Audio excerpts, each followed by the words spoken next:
que eu quero aqui explicar para vocês como que foi um pouquinho da minha história, como que eu cheguei nesse mundo do desenvolvimento humano, que eu acredito que vai ser muito importante para vocês entenderem esse processo.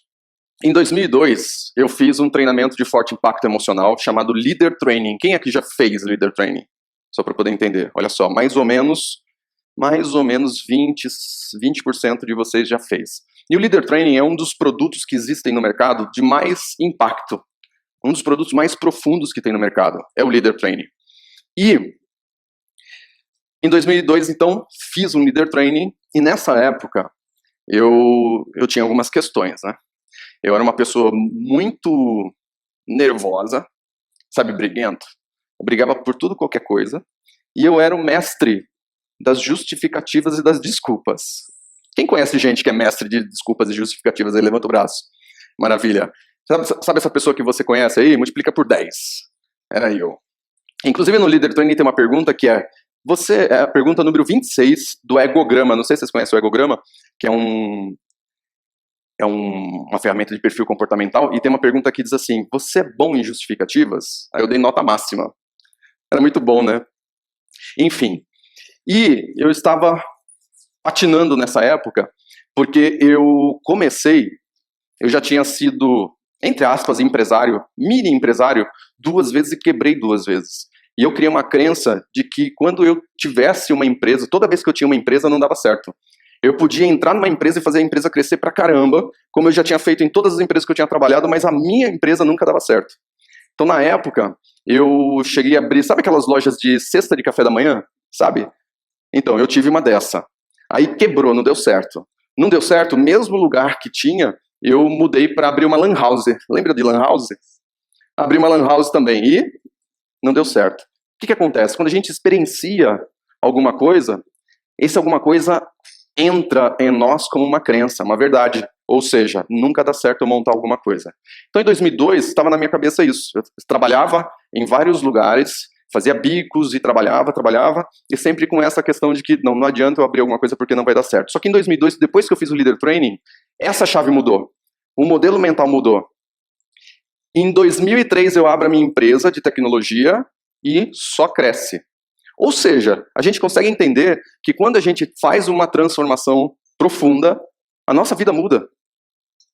E foi isso que aconteceu comigo, em 2003.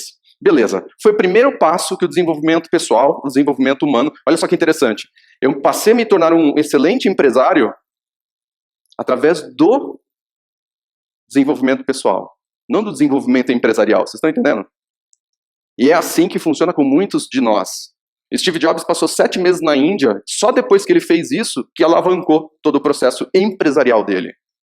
Quando ele se isolou para poder se conhecer melhor. Esse foi o primeiro modelo mental que mudou e que mudou minha vida. E aí, eu não sabia por quê, mas eu não queria ter filhos.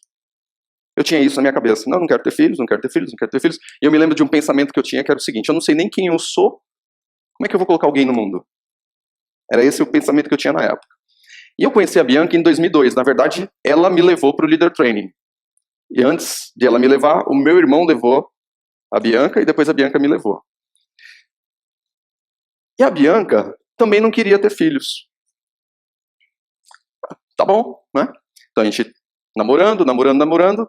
Em 2005, a gente tinha isso tão bem definido que a gente tomou uma decisão. Não vamos ter filhos mesmo? Certeza? Certeza. Então tá. Então eu tenho uma ideia para isso.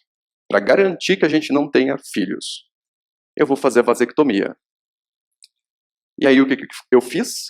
Eu peguei a aliança de um amigo meu, Wilton, o nome dele, empresta a sua aliança, vou no médico. Na época ainda eu só namorava com a Bianca, então a gente não era nem noivos ainda. E eu menti pro médico, falei que tinha 2 filhos e precisava fazer vasectomia. Dei as idades dos filhos, dei os nomes. E o médico, tá bom, vamos fazer. Fui lá, fiz a vasectomia. Em 2007, porque depois de 2002, que eu fiz o Leader Training, a partir dali eu e a Bianca começamos a fazer vários treinamentos, várias formações. O meu irmão também estava com a gente, fazia junto. E em 2007, eu tenho uma experiência de regressão. Quem conhece aqui a ferramenta Rebirthing? Levanta o braço. Ótimo, mais ou menos uns 30, 40% de vocês. Eu tenho uma experiência com rebirthing e eu tenho um entendimento do porquê que eu não queria ter filhos. E aí eu descubro por quê. E quando a gente descobre por quê, tem consciência e clareza, tudo muda. Você pode fazer um processo de ressignificação. E o pior é que eu já tinha feito o processo de ressignificação nessa experiência. Só que, o que adianta eu ter mudado e a Bianca não? Tanto que eu faço o quê? Eu fico muito bem quietinho, não comento nada com ela sobre isso. Em 2009, que é quando a gente está elaborando tudo para abrir o instituto, a Bianca vai fazer uma experiência, ela vai numa formação de hipnose, e lá nessa formação, olha só que interessante. Depois que eu descobri o porquê que eu não queria ter filhos, eu comecei a entender que existe um padrão em muitas pessoas que desejam não ter filhos, elas têm algumas questões para serem resolvidas. E existem alguns padrões. Que interessante. Só que sabe o que é o mais interessante? Eu não via esse padrão na Bianca. Eu falei, mas como assim? A Bianca ela não tem nenhum dos padrões psicológicos que definem uma pessoa que não quer ter filhos. E aí na hipnose, isso que eu vou falar agora é um pouco polêmico, porque envolve crença religiosa. Na hipnose tem exercício também de vidas passadas. Né? E eu sou cristão, a Bianca também, e o cristianismo não acredita em reencarnação, em vidas passadas, etc. E tá tudo certo. Só que da forma que foi apresentada a ferramenta para ela, eu vou fazer, não tem problema nenhum, quero fazer, quero experimentar. E ela foi e experimentou. O que aconteceu? A ressignificação dela, da questão de não ter filhos, porque não fazia sentido nenhum na história dela, dessa vida, não fazia sentido nenhum ela ter essa questão de não querer ter filhos. E na vida passada vira a chave dela. Em 2009. A gente está no processo de organização, abertura do instituto, abre o instituto, começa a trabalhar. Em 2010, dia 12 de junho, no dia dos namorados, era um sábado de 2010, eu vou para uma clínica para fazer a reversão da vasectomia. Olha só que louco isso, né? Então, quer dizer, o desenvolvimento pessoal, ele muda a nossa vida. E em 2010 eu faço a reversão e todo o processo continua. E nada de engravidar, nada de engravidar. Um ano depois, a quantidade e qualidade dos espermatozoides ela aumenta bastante. E estaria tudo certo já de engravidar. E quem disse que ela engravidava? Não engravidava, não engravidava, não engravidava. Até que olha só que interessante. Chegou num ponto que eu me lembro até hoje, a gente morava no apartamento, eu falei assim para ela, senta aqui na mesa da cozinha, senta aqui comigo. Vamos fazer um coaching aqui agora. Um coaching com o objetivo de você engravidar. E a gente começa a fazer. E à medida que a gente foi fazendo, as tarefas que vieram era eu fazer novo espermograma, ela ir fazer vários exames, e dentro de todos esses exames, a gente descobriu que ela tinha um tumor no cérebro. Um tumor bem na hipófise. A hipófise é onde dá os comandos de prolactina. E o que acontecia? Na hipófise dela, pelo tumor de 1 centímetro estar ali, estava dando comando para o organismo dela, que é como se ela estivesse grávida. Então ela estava produzindo prolactina. E por isso que ela não engravidava. Aí a gente começou um procedimento, ela começou a tomar um remédio, e esse remédio, depois de 1 ano e meio, diminuiu para meio centímetro, e mesmo assim ela não engravidava. Mas aí já começou o processo da ansiedade, né? A ansiedade de querer engravidar, de engravidar, fizemos inseminação, não deu certo, tal, até que a gente pensou assim, vamos fazer uma viagem grande? Vamos. Vamos fazer uma viagem de 1 mês, desconectar do mundo. Maravilha. A gente começa a montar a viagem, começa a pagar a viagem, e aí relaxou, engravidou. Então em 2017 a Stephanie nasce, em setembro de 2017. Então olha o quanto que a nossa vida mudou com as ferramentas do desenvolvimento pessoal, com processos profundos de transformação. E para encerrar essa minha história, eu também tenho que contar uma história para vocês, talvez alguns de vocês já conheçam. Eu perdi um irmão com câncer, um câncer raro, que veio para ele só com 38 anos, uma pessoa super saudável, preparador físico, e um câncer raro. E isso foi em 2015. Começo do ano, mais ou menos em março, ele é diagnosticado com câncer, e em setembro ele faleceu. Então foi muito rápido, um câncer agressivo e muito rápido. E, bem, eu já estava inserido no mundo do desenvolvimento humano, com o nosso instituto acontecendo, o projeto da formação de treinadores já existia, né? E antes de falar sobre essa questão do meu irmão, só para vocês entenderem o que aconteceu. Quando a gente abriu o Instituto em 2009, depois de 3 anos, a gente ainda estava patinando, sem conseguir crescer o Instituto. E por que estava acontecendo isso? Porque a gente não sabia comercializar os produtos de desenvolvimento humano. Na época, eu tinha sociedade numa escola de informática, que existe até hoje, tem a sede em Santos e tem uma filial aqui na Vila Mariana. E o Rogério, que é o dono dessa escola, a gente fez uma parceria, uma sociedade, uma parte da empresa. E quando a gente tinha essa sociedade, a gente entrou também com a sociedade de abrir um instituto. Então eu abri junto com ele o instituto. E o que acontece é que a gente começou a vender cursos de desenvolvimento humano, treinamentos, como se vende cursos de informática. A pergunta é, será que dá certo isso? Sim ou não? Não dá certo. E a gente não sabia. Então a gente ficou patinando, até que em 2012, 3 anos depois, eu descubro um lugar que se dizia formação de treinadores. Eu já estava 3 anos aplicando nos meus treinamentos. E quando eu conversei com a pessoa por telefone, a única pergunta que eu fiz é, o que eu preciso aprender é o comercial. Vocês ensinam isso? E tudo bem se tiver outras coisas, mas eu só preciso saber como funciona o comercial. E o camarada falou assim, não, pode vir, que eu vou te ensinar isso daí. Estou lá na formação, passa 1 dia, 2 dias, 3 dias, 8 dias e está acabando a formação. E um dia antes de terminar a formação, eu colo no formador e pergunto para ele assim, me diz uma coisa, é amanhã que você vai falar sobre como fazer o comercial desse trem todo? Aí ele vira para mim e fala assim, compra a minha franquia que eu te ensino. Aí nessa hora, é aquela história que a gente aprende no desenvolvimento humano, que a raiva, ela é uma energia que você tem que canalizar para coisas positivas e trazer produtividade na sua vida. Nessa hora, na verdade, eu não consegui nem responder para ele, porque a vontade era de mandar para aquele lugar, né? Mas aí eu engoli, canalizei essa raiva e eu coloquei na minha cabeça, eu tenho que descobrir como que faz para vender essas coisas e escalar, fazer funcionar o instituto. Porque até então, eu tinha outras empresas. E estava tudo certo. Eu estava como hobby no instituto. Só que eu dei foco nisso. Em 2014, nasce o projeto da minha formação de treinador. Que é quando eu viro para a Bianca e falo, eu vou fazer isso. Porque agora eu sei como fazer o comercial, eu sei como ensinar treinadores e eu vou fazer isso. E a gente começa então. Então, em 2014, nasce o projeto do treinador. E aí, agora voltando lá para o meu irmão. Um dia antes do meu irmão falecer, ele estava lúcido, porque era um câncer é um câncer que se chama síndrome de Irving, um negócio desse que é um câncer ósseo. Então começou no fêmur dele, subiu para a pelvis, aí foi para a coluna, ficou paraplégico, foi um horror, foi muito ruim mesmo. Mas na noite antes dele falecer, ele conversando comigo, e ele acreditava, tinha a convicção total de que ele ia passar dessa, né, que ele ia conseguir sair dessa. Mas ele já estava muito avançado. Estava com metástases no corpo inteiro. E, bom, enfim, e conversando comigo, aí ele começa a chorar, e eu me lembro que eu estava olhando assim, a visão que eu tenho, olhando ele de cima, ele começa a chorar, e aí ele fala para mim, Marcelo, eu amo ouvir tua voz.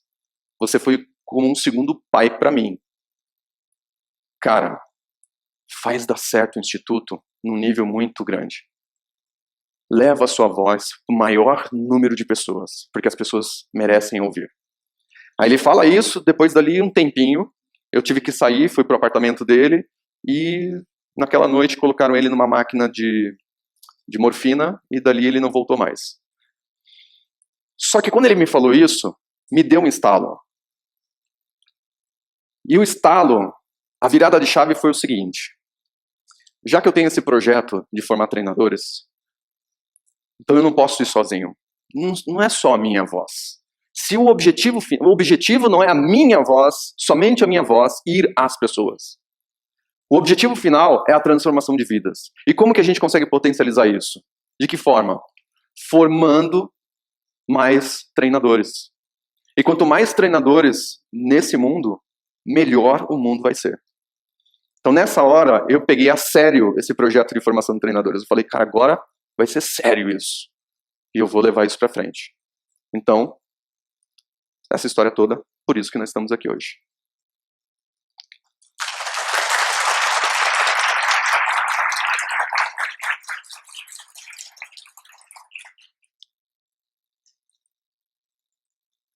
E o que é ser um treinador? O que é ser uma treinadora? Treinador é a gente treinar as pessoas a conseguir minimizar as suas dores. É ajudar as pessoas a treinar a controlar as suas dores. E ajudar as pessoas, elas, e não nós fazemos isso, mas ajudar as pessoas a curar as suas dores. Como os terapeutas fazem, como alguns palestrantes, com às vezes uma mensagem que ele traz numa palestra, faz também. Porque na hora que a gente consegue virar a chave na mente da pessoa, quando a gente consegue fazer uma transformação, a vida dessa pessoa muda. E quando a vida dessa pessoa muda, indiretamente, aquelas pessoas que estão mais próximas, elas mudam também. Normalmente, até 30 pessoas que estão em volta dessa pessoa, de forma indireta, a gente atinge. Então, por isso que é tão importante a gente fazer esse trabalho. E nesse trabalho, quem que não pode ser treinador? Quem não pode ser uma treinadora? Aquela pessoa que só pensa nisso por causa do dinheiro. Quem não pode ser um treinador ou uma treinadora? Pessoas que não amam pessoas. Quem não pode ser? Quem não tem a missão de transformar vidas. E quem não pode ser? Quem é incongruente com o que fala e o que faz. Então é muito importante. E não estou dizendo que a gente tem que ser perfeito, porque não existe perfeição e nós não somos perfeitos. Mas a gente tem que ser congruente. O nosso teto é de vidro. A gente tem que ser congruente. E tá tudo certo quando acontecerem algumas coisas. Por exemplo, o Tony Robbins, quando ele se separa, foi muito criticado. Ué, mas você não é o rei do relacionamento? Mas tá tudo certo, a gente não sabe da história como ela é lá com ele. Lá em Ribeiro perde uma filha pro suicídio. Ele fala assim, meu amigo, você não é o cara do desenvolvimento humano? Você não é o cara que transforma as vidas? Mas é o que é. Pode acontecer, e vai acontecer. Mas o importante é que você, de verdade, seja congruente. Então, relaxa. A gente não precisa ser um robô, e nem é para ser. Só que a congruência ela é importante. E o que a gente mais vê é muitos institutos, muitas pessoas em institutos, por exemplo, no hotel que a gente está, lá em Atibaia, o próprio hotel já dispensou vários institutos por causa dos comportamentos das pessoas de equipe. Olha só que louco isso. Outra coisa que é muito importante. Nesse meio de instituto, deixa eu falar uma coisa para vocês. Existe um pensamento de escassez muito grande. Que é assim, o que eu sei não passo para ninguém. Isso acontece demais. Eu não sei qual de vocês aqui veio de algum instituto, que conhece outros institutos, e quando você olha de perto, acontece isso. Tanto que eu fui a primeira pessoa no mundo que abriu a caixa preta do Leader Training. Então eu ensino Leader Training também. Não é nesse produto aqui, mas eu ensino Leader Training. E quando eu comecei a fazer isso, o que vocês acham que aconteceu, hein?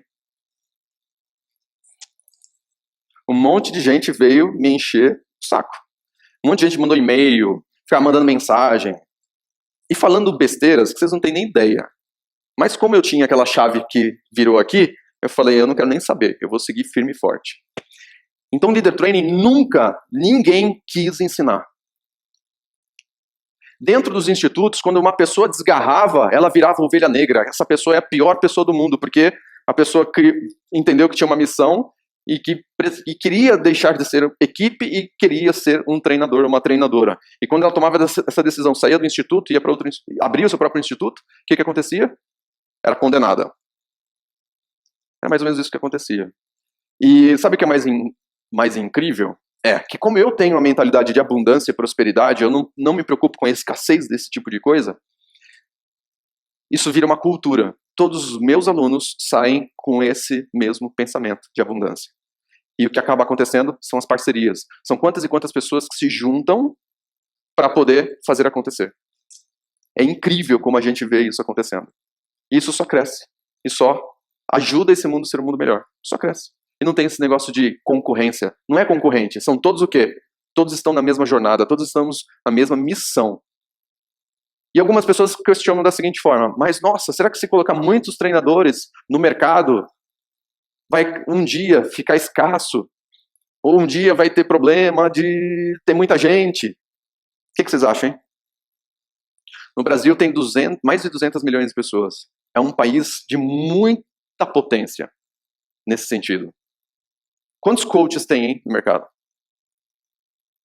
A pergunta é, tem muitos coaches.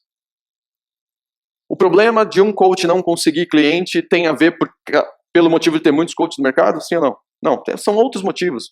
Ou motivo porque se fala mal do coaching, ou ninguém quer saber de coaching, ou a pessoa não sabe vender coaching, enfim, mas não porque tem uma quantidade grande. E é isso.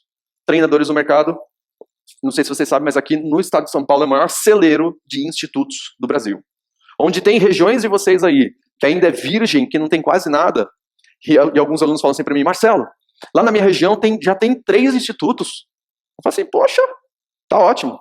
Aqui no estado de São Paulo tem mais de 3 mil. E tá todo mundo bem. Tá todo mundo bem no sentido que nós estamos fazendo o trabalho que é para ser feito, transformar vidas. E agora, vem comigo numa informação. Não é só pelo dinheiro, mas esse trabalho precisa ser remunerado também. E por que precisa ser remunerado, pessoal? Porque as duas coisas andam juntas. É você definir bem um negócio com a missão. Porque quando você receber mais dinheiro, você alavanca o seu negócio. E o que significa alavancar o negócio? Um único significado.